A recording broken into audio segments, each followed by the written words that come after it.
ډېر محترم مسلمانان، نن یو زبردست وظیفه ده درکول غواړم، او داسې وظیفه ده صرف تعویض دې ولیکئ. دا هر څوک کولی شي. تعویض دې ولیکئ، الله تعالی به انشاءالله ډېرې فایدې درکړي. یو پیدا به درله کمه درکړي، یو پیدا به د واده وشي. یعنې ته غواړې چې الله تعالی زما نکاح وکړي، الله تعالی به دې نکاح هم وکړي. ته غواړې چې الله جل شانه زما بیماریم ختمه کړي، زما مرض هم ختمه کړي، او که څوک فقیر وي نو هغه به الله تعالی غني کړي.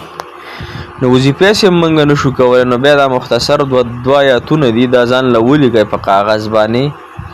زه درته دغه آیاتونه مبارکه ښیم او بیا ترې تعویض راټولې کړئ. داسې تعویض ترې مه سازه، باید داسې راټول کړئ سپین پلسټک کې، بیا سپینه کپړه کې، او بیا یې وګنډئ، په مټ باندې تړئ او که نه غاړې ته یې اچوئ. انشاءالله د الله تعالی د دې کلام کې دومره برکت دی چې الله جل شانه به تاسو له دا فایده درکړي. که واده دې نه دی شوی، بې واده یې، بې نکاح یې، الله تعالی به دې نکاح وکړي، الله تعالی به دې محبت نصیب کړي، الله تعالی به د نکاح اسباب، د واده اسباب د الله تعالی زر تر زره پوره کړي. که هیره درنه کېږي، یعنې تا نه خبرې ډېرې زر زر هېرېږي، څوک ته یو خبره وکړي تا نه بیا مینډ پس ایره وي، یعنې نسیان وي، نسیان، نو دا به دې الله تعالی واپس کړي، یعنې الله تعالی به دې ذهین انسان جوړ کړي.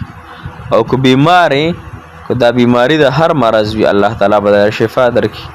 او بله دا چې که فقیر وي، نو الله تعالی به دې غني کړي.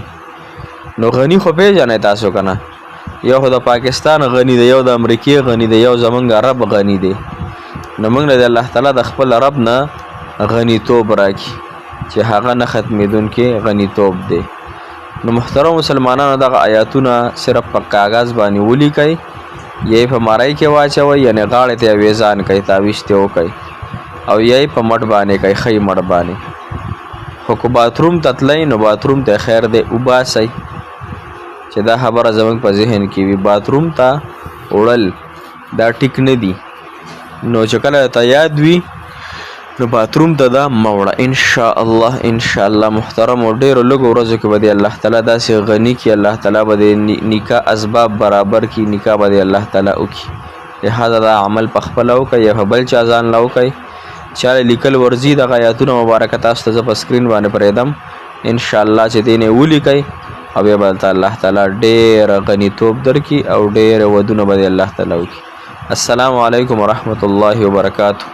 ډېر معزز محترم او قابل قدر مسلمانان ورونو خویان، د مسافر هغه مسافر کوم چې بهر وطنونو کې دی، الله تعالی ټولو مسافرو حامی او ناصر مددګار شي. الله تعالی به دنیا او د آخرت خوشحالۍ په نصیب کا. الله تعالی به دنیا او د آخرت عذابونو، تکلیفونو، مصیبتونو نه په امن کې کا. محترمو، نن زمونږ وظیفه نه ده، نن زمونږ تعویض دی. تعویض هم د دوو دریو آیاتونو تعویض دی.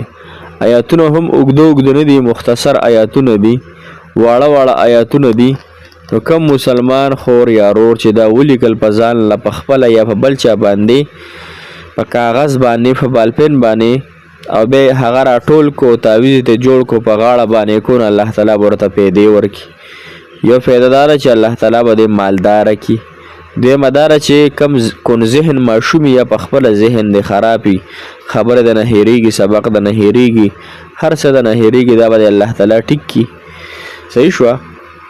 او که هر قسم بیماري به د الله تعالی ښه کړي. او بله اهمه فایده، واده به دې هم الله تعالی وکړي.